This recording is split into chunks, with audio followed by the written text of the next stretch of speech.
தந்தி தொலைக்காட்சி நேயர்களுக்கு வணக்கம். நல்லதை சொல்வோம், நல்லதை செய்வோம், நல்லதே நடக்கும். இன்று 17/1/2025 வெள்ளிக்கிழமை, மகம் நட்சத்திரம் மதியம் 1:49 வரை, பிறகு பூரம். இன்றைக்கு சங்கடகர சதுர்த்தி. ஆன்மீக பெருமானை வழிபட்டு ஆனந்தம் காண வேண்டிய நாள். கணபதியை வழிபட்டு காரியங்களில் எல்லாம் வெற்றியை வரவழைத்துக் கொள்ள வேண்டிய நாள். இன்றைக்கு நான் உங்களுக்கு சொல்ல இருக்கிற ஒரு நல்ல கருத்து, ஒரு குடும்ப முன்னேற்றத்துக்கு என்னென்ன பண்ணணுங்கிறத பற்றி தெரிஞ்சுக்கணும். நீங்கள் அதுலேயும் பெண்கள் குறிப்பாக தெரிஞ்சுக்கணும். அதிகாலையில் கண் விழிக்கணுமா, சூரியன் உதிப்பதற்கு முன்னாலே கண் விழித்து விட வேண்டும். எழுந்தவுடனே இறை நாமத்தை உச்சரிக்கணும். ஏதாவது ஒரு சிவன் பேரையோ, முருகன் பேரையோ, பிள்ளையார் பேரையோ, உங்களுடைய இஷ்ட தெய்வத்தின் பேரை நீங்கள் உச்சரிக்கணும். உச்சரித்து பூமியை தொட்டு கும்பிடணுமா. பூமாதேவி பொறுமையை கடைபிடிப்பவள். பொறுமையாக இருக்கிறதுனால தான் இன்றைக்கு அத்தனை பேர் இருக்கிறது, இந்த உலகத்தை தாங்கி கொண்டிருக்கிறது. எனவே பூமியை தொட்டு கும்பிடணும். அதுக்கு பிறகு உங்களுடைய உள்ளங்கையை நீங்கள் பார்க்க வேண்டும். பார்த்த பிறகு நீங்கள் இறை நாமத்தை உச்சரிக்க வேண்டும். அதற்கு பிறகு எழுந்து வாசலிலே சாணம் தெளித்து கோலம் போட வேண்டும்ங்கிற.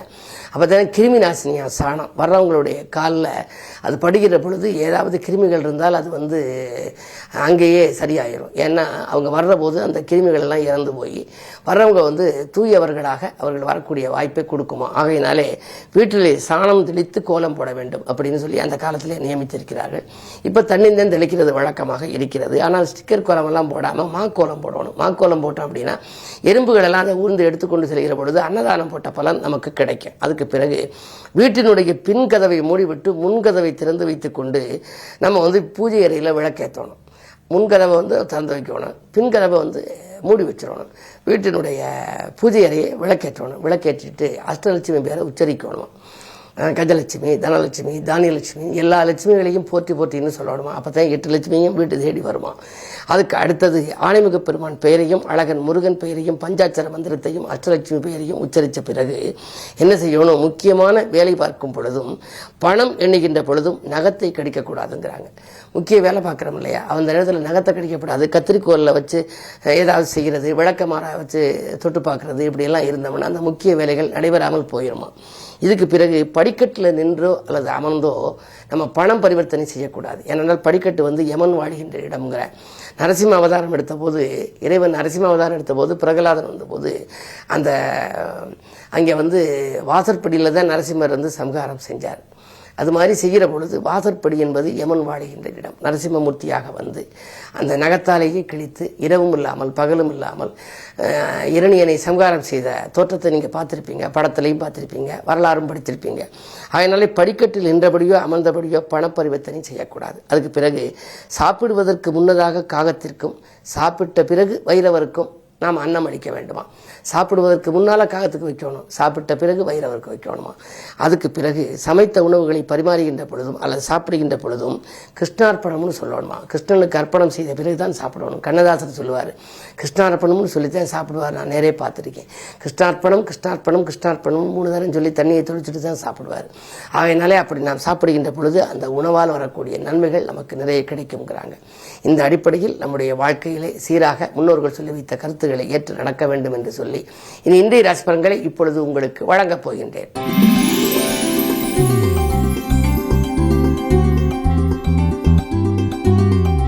மேசராசி நேயர்களே, உங்களுக்கு பற்றாக்குறை தீர்ந்து பணவரவு கூடுகின்ற நாள். இன்றைக்கு உங்களுக்கு ஒரு நல்ல காரியம் இல்லத்திலே நடைபெறப் போகின்றது. குறிப்பாக பயணங்கள் பலன் தருவதாக அமையும். நண்பர்களுக்காக நீங்கள் செய்த முயற்சிக்கு ஏதாவது ஒரு ஆதாயமும் என்று கிடைக்கும். 2லே குரு இருக்கின்றார். 2ல் குரு இருக்கின்ற பொழுது வாக்கு, தனம், குடும்பம் ஆகிய இடத்திலே குரு இருக்கின்ற பொழுது உங்களுடைய சொன்னதை நீங்கள் நிறைவேற்ற முடியும். குடும்ப முன்னேற்றம் கூடுதலாக இருக்கும். தனவரவும் தாராளமாக எதை எந்த நேரம் நீங்கள் செய்ய நினைத்தாலும் செய்ய இயலும். உத்தியோகம், தொழிலே நல்ல கணிசமான தொகை கைகளில் புரளும் நாளாகவே இந்த நாள் அமைகின்றது.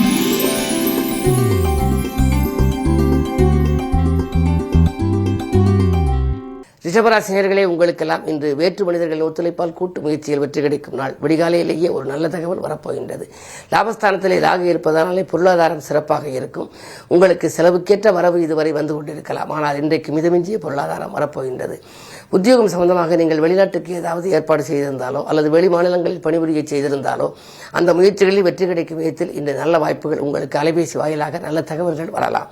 ராகு இருக்கும் இடம் நல்ல இடம், லாபஸ்தானம். எனவே பொருளாதாரம் திருப்திகரமாக இருக்கும் இந்த நாளில் நீங்கள் எதை எந்த நேரம் செய்ய நினைத்தாலும் செய்ய இயலும் நாளாக இருக்கிறது. இருப்பினும் வெள்ளிக்கிழமை என்பதனாலே அம்பிகை வழிபாடும் உங்களுக்கு தேவை.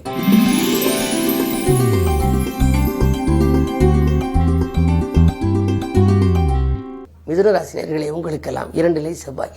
கொஞ்சம் கடுமையான வாக்கை பிரயோகிக்கும் சூழல் உருவாகலாம். கோபத்தின் காரணமாக பல நல்ல வாய்ப்புகளை இழக்க நேரிடும். ஆடம்பர செலவுகள் கொஞ்சம் அதிகரிக்கலாம். ஏதேனும் பக்கத்தில் இருப்பவர்கள் பக்கபலமாக இருப்பார்களா என்றால் உங்களுடைய குணத்தின் காரணமாகவே அவர்கள் விலக நேரிடும். எனவே கொஞ்சம் அனுசரித்து செல்ல வேண்டிய நாள். நிதானத்தை நீங்கள் கடைபிடித்தால் இன்று அருகில் இருப்பவர்களின் ஆதரவும் கிடைக்கும். முன்னேற்றமும் கூடுதலாக இருக்கும். உத்தியோகத்தை பொறுத்தவரை உங்களுடைய முன்னேற்றத்தை பற்றி நீங்கள் அருகில் இருப்பவர்களிடம் விமர்சிக்க வேண்டாம். அதன் மூலமாக சில பிரச்சனைகளை சந்திக்க நேரிடலாம். புதிய முயற்சிகளில் ஈடுபடுவதற்கு மாலை நேரம் உகந்தது.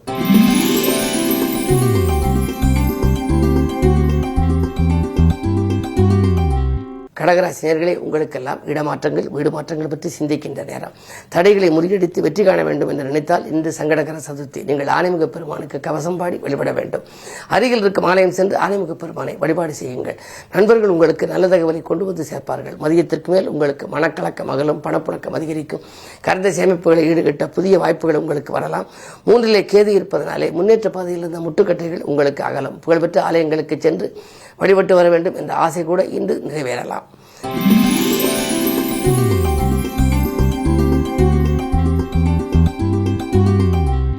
சிம்மராசி நேயர்களே ராசியிலேயே விரையாதிபதி சந்திரன். விரயங்கள் கூடுதலாக இருக்கும். திடீர் பயணத்தால் திகைப்படையும் நாளாக கூட கருதலாம். நண்பர்கள் மூலமாக திடீரென்று பயணம் வரும். அதன் மூலம் விரயமும் உண்டு. விரயங்கள் சமாளிக்க முடியாத அளவுக்கு இருக்கிறது என்று கைமாற்று வாங்கும் சூழல் கூட ஒரு சிலருக்கு ஏற்படலாம். என்ன இருந்தாலும் 7 சனி இருப்பதனாலே குடும்பத்தில் கொஞ்சம் பிரச்சனைகள் கூடுதலாக இருக்கும். முட்டுக் கொடுத்து செல்ல வேண்டிய நேரம்.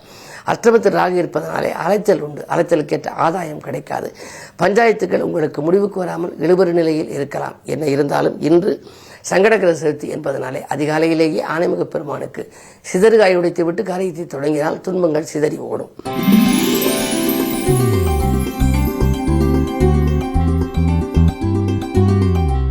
கன்னிராசி நேயர்களே ஜென்மத்தில் கேது. ஆன்மீக நாட்டம் அதிகரிக்கும். நட்பு வட்டம் விரிவடையும். நண்பர்கள் நல்ல தகவலை உங்களுக்கு கொண்டு வந்து சேர்ப்பார்கள். வருமானம் உயர வழிகாட்டுவார்கள்.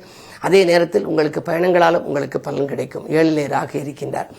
புதிய முயற்சிகளில் நீங்கள் ஏதேனும் ஈடுபட்டிருந்தால் உத்தியோகம் சம்பந்தமாகவோ தொழில் சம்பந்தமாகவோ கூட்டாளிகளை சந்திக்க நினைத்தால் இன்று சந்தித்து அதில் உங்களுக்கு வெற்றியும் உங்களுக்கு கிடைக்கப் போகின்றது. சிறப்பாக செயல்பட்டு வெற்றி கிடைக்கும் நாளாகவே இந்த நாள் அமைகின்றது. இந்த நாளை மேலும் இனிய நாளாக அமைத்துக் கொள்ள நீங்கள் கிழமை வெள்ளி என்பதனாலே அம்பிகை வழிபாட்டை மேற்கொள்ளுங்கள். நன்மைகள் நடைபெறும்.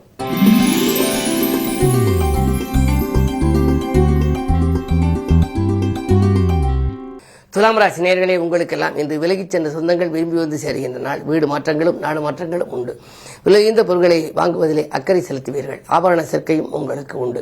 நீண்ட நாட்களாக நீங்கள் ஆபரணங்களை மாற்ற வேண்டும், பழைய ஆபரணங்களை கொடுத்துவிட்டு புதிய ஆபரணங்கள் வாங்க வேண்டும் என்றெல்லாம் சிந்தித்திருந்தால் அது வாய்ப்பு கைகூடும். அது மட்டுமல்ல, பிள்ளைகளின் கல்யாண கனவுகளை நிறைவேற்ற அவர்களுக்குரிய அந்த கல்யாண சீர்வரிசை பொருட்களை வாங்குவதிலும் கவனம் செலுத்துவீர்கள். பொதுவாக இன்று வரும் விரயங்களை சுபவிரயமாக நீங்கள் மாற்றிக்கொள்ளுங்கள். 12 கேது இருப்பதனாலே ஆன்மீக பயணங்களும் உங்களுக்கு உண்டு. இன்று நல்ல நாளாக உங்களுக்கு அமைய வேண்டும் என்று சொன்னால் சங்கடகர சதுர்த்தி என்பதனாலே விரதமிருந்து விநாயக பெருமானை வழிபட வேண்டும்.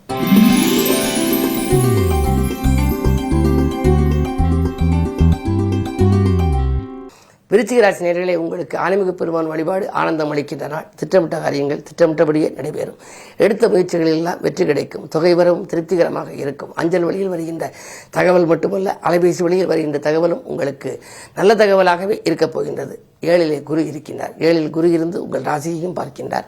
3ஆம் இடத்தையும் பார்க்கின்றார். லாபஸ்தானத்தையும் பார்க்கின்றார். எனவே உடன்பிறப்புகள் வழியிலும் உங்களுக்கு ஒரு நல்ல வாய்ப்புகள் கிடைக்கலாம். உடன்பிறப்புகள் மூலமாக நீங்கள் செய்த முயற்சிகள் கைகூடும்.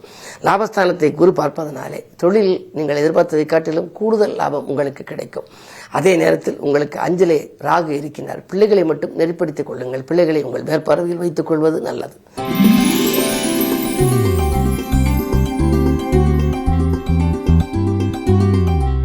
தனுசு ராசி நேயர்களே ராசியிலேயே புதன்.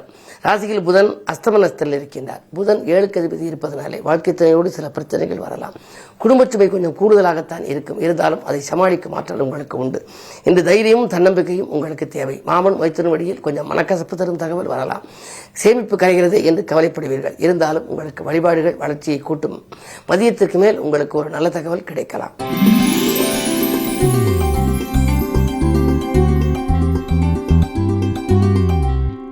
மகர ராசி நேயர்களே, உங்களுக்கு சந்திராஷ்டமம். எதை செய்தாலும் நீங்கள் யோசித்து செய்ய வேண்டும். அருகில் இருப்பவர்களை அனுசரிப்பு குறையும்.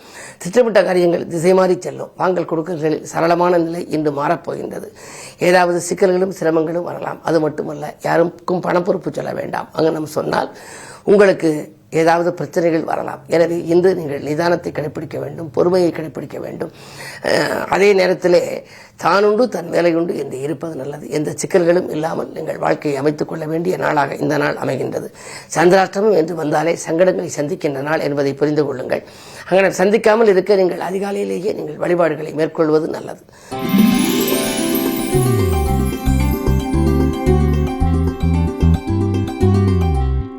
கும்பராசினியர்களே, உங்களுக்கு ராசியில் சனி ஜென்மத்தின் ஆதிக்கம் இருப்பதனாலே சிறு சிறு தடைகள் வந்தாலும் அதை கடந்து சென்று விடுவீர்கள். இருந்தாலும் கூட இன்று புதிய திருப்பங்கள் உங்களுக்கு ஏற்படும். புதிய மனிதர்களை சந்திப்பும் அதன் மூலமாக தொழிலை வளப்படுத்திக் கொள்ள வாய்ப்புகளும் வரலாம்.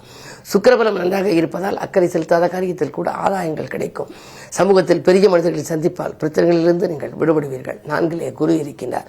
எனவே உங்களுக்கு தாய் வழியில் ஆதரவு உண்டு. அதே நேரம் பெற்றோர்களின் வழியிலும் உங்களுக்கு தொழிலுக்கு உறுதுணையாக இருப்பார்கள். 2லே ராகு இருக்கின்றார். எனவே குடும்பத்தில் சில பிரச்சனைகள் வந்தாலும் கூட அதன் விளைவாக உங்களுக்கு நன்மைகளே உங்களுக்கு கிடைக்கும். இன்று மாலை நேரம் உங்களுக்கு பயணங்களால் பலன் உண்டு.